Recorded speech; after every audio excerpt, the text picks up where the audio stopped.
My house is covered with hair. I had to move different things. I have a cage in my living room. Don't underestimate the challenge because you have to adjust your schedule and your home to it. This is FAQs Podcast, helping to inspire you to foster a pet. I'm Sam from St. Hubert's. And I'm Nicole from Humane Rescue Alliance. And today we have Stephanie, who is a foster for St. Hubert's. Stephanie, would you like to say a few words about yourself? Not much to say. I'm a pretty active person. I love walking out in the woods. I grew up with dogs. They're my friends. I had 3 dogs, 2 border collies, and a mutt from St. Hubert's, and they all passed. So now I'm trying to do foster, even if it's extremely difficult because you fall in love with those monsters. Yeah. Who do you have there? I have Bonnie, who absolutely do not respond to her name, but she's a very cute, I forget what. 3 years old, funny one. How long have you been fostering?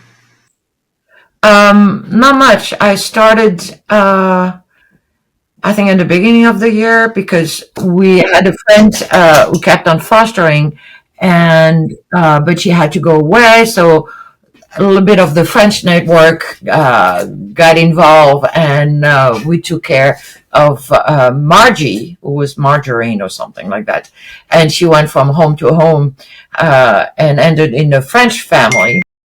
But that's how it started with our friend Katia, who was a very dedicated foster person, but she went back to Europe now. So probably like in the this spring, I did start it. But I usually also take care of my friend's dog. How was the fostering process like for you? Was it easy? Was it a little bit complicated? How did you get started? No, it's very easy, actually. You just fill up a form and they ask you a few questions. I think to add something, it'd be good to give a reference on the schedule in general at the kennel at St. Hubert. Meaning, for example, I don't know how long she can stay in her cage or not. At my house, she's not in the cage. But like a very simple things, and just the ritual. Like they basically told me, oh, she eats twice a day. My dog used to eat twice a day too. But in the meantime, how long can she hold it? I know Margie before, because another friend fostered her. She said she can even stay until 6 to 8 hours without going to the bathroom, which is a very important info because I have a lot of activity. I'm involved in different things. So the stress of having to find somebody to take the dog out, to make sure the dog is good, because that's the priority. My well-being is also her well-being. You see what I mean? So all those little details, I think, are very important to add on the info shared by the shelter. And besides that, no, it was easy. It's heartbreaking to walk through the different cage and look at all of them. It's just terrible. I would have them all at my house. So that's who I am. So far, what has been the benefit of fostering for you?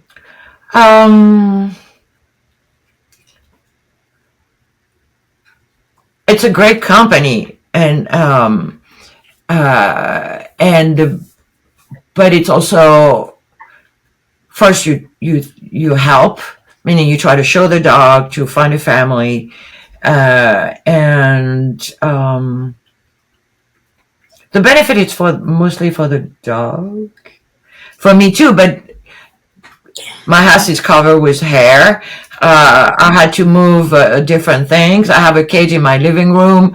I pick up poop in the garden. Okay, I can list it. Not the end of the world, because I grew up with dogs, and I had dogs. So yes, you adjust. For a family who never had, it's more challenge. It's a challenge. Like, don't underestimate the challenge, because you have to adjust your schedule and your home to it.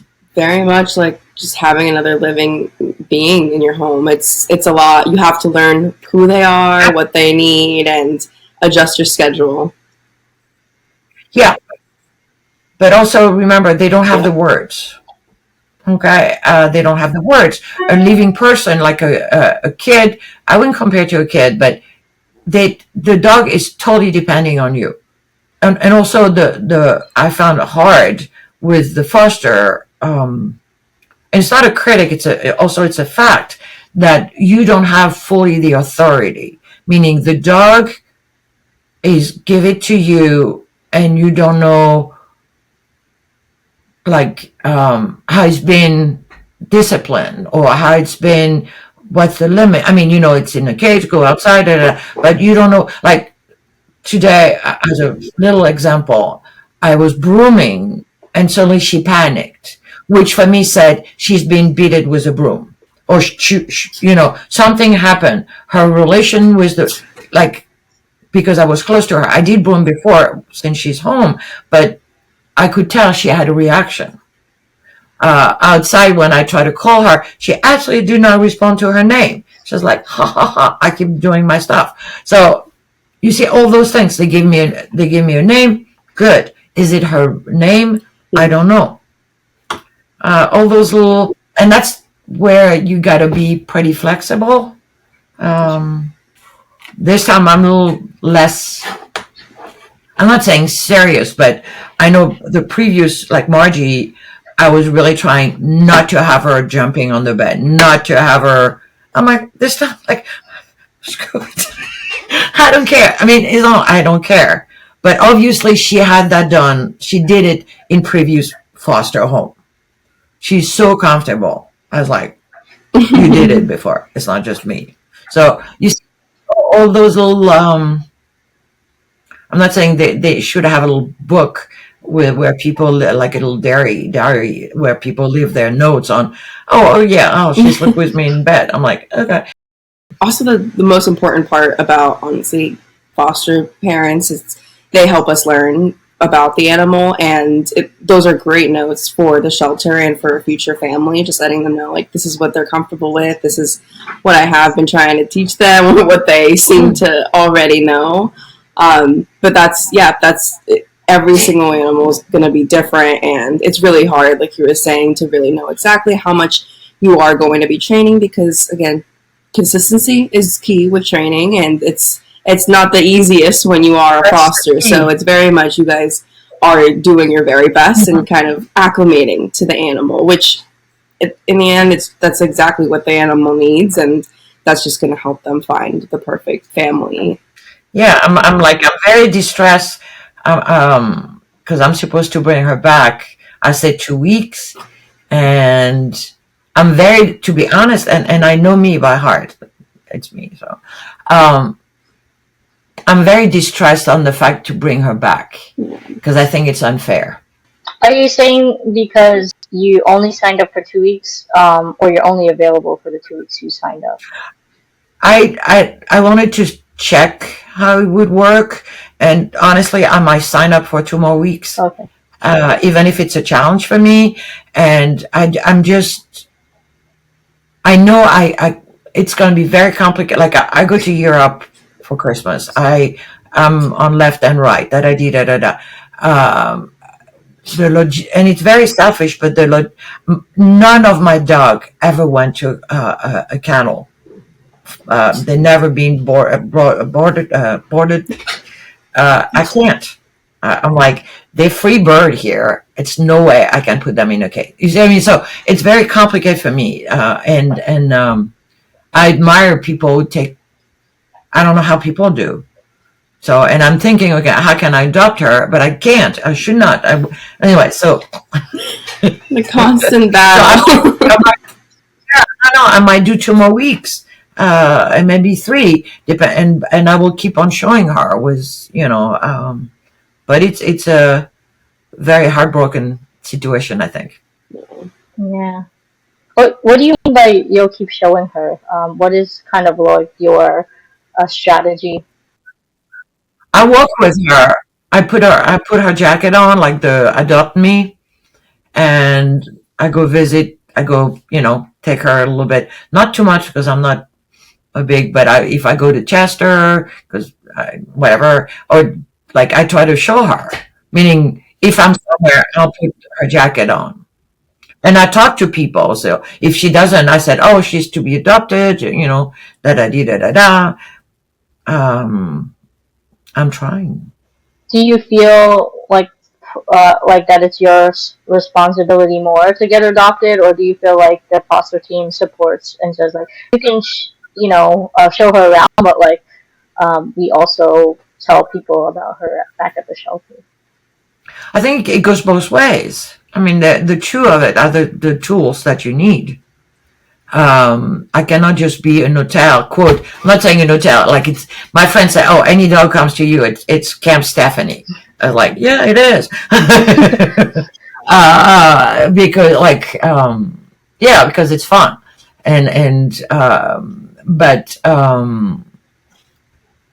But it has to be fair. She needs to be seen. So anyway, like I torture myself to go to that parade in Madison. Yeah. Absolutely not me. And I laugh. I was with my cousin, and I laugh because I'm like, it's not so me. But it was cute. It was absolutely adorable. But I'm like, not my thing. But I did it for her. I mean, because it's fair. Meaning, I didn't take her just to have a companion. I want to make it very clear. Well,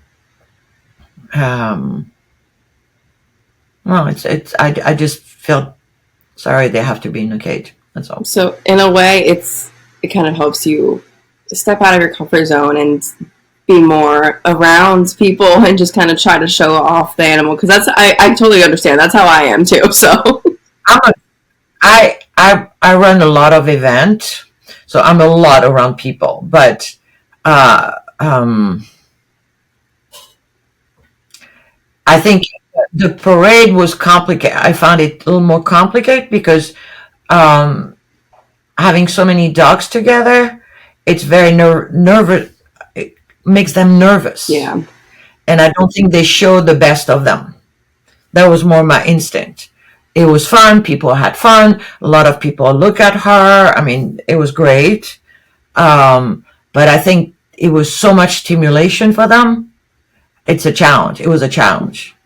For me, no, it was fun. Don't get me wrong, but it's a lot of stimulation, and it was big dogs, small dogs.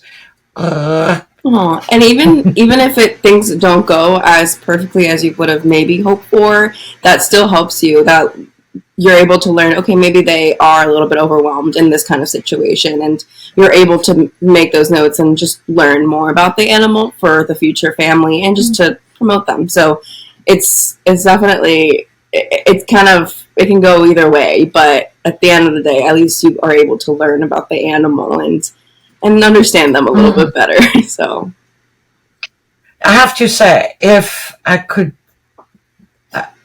know a family is taking her, I'll be at peace in my brain. If I know she's going back to the cage, I won't be. You see what I mean? I think she because I really, like, I'm talking about Bunny because that's the one who's here now. If she had some consistency on the training, on the rules, she could be a wonderful dog. She's fun. She's alive. She's playful. But she needs a little bit of rules.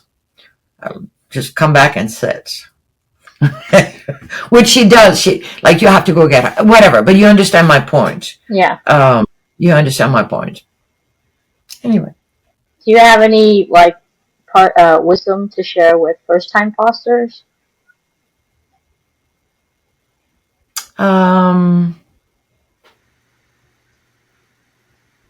Open mind.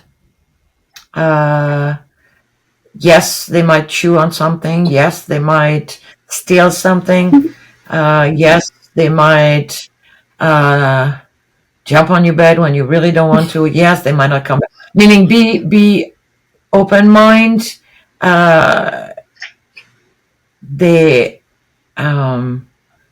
thinks about their journey, who's been complicated, probably, and just love them. I think that's the best. Watch the reaction, and they need to have a few tips on watch the ears, watch the tails.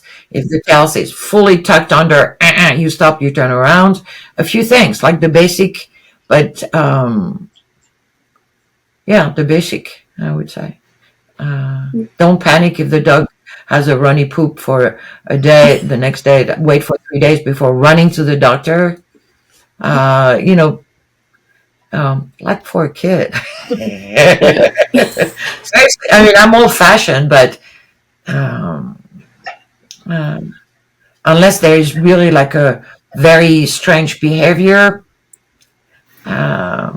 they also go, and also remember when they come to you, it's a strange place, strange smell, strange sounds, everything is new and strange because they don't know.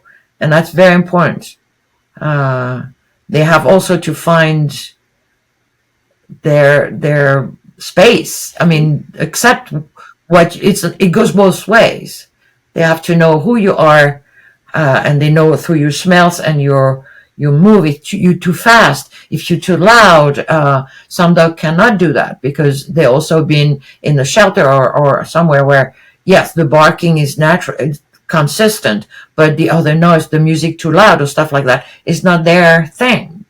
So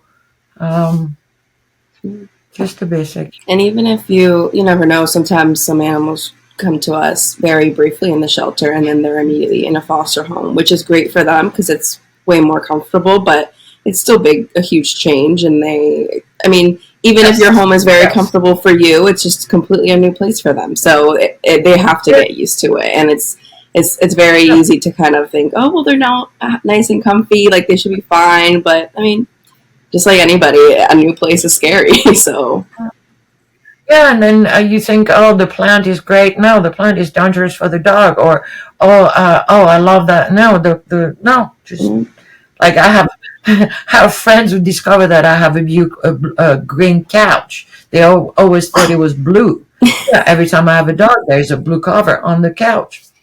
That's it. You mean like you adjust, and they adjust, so it goes both ways.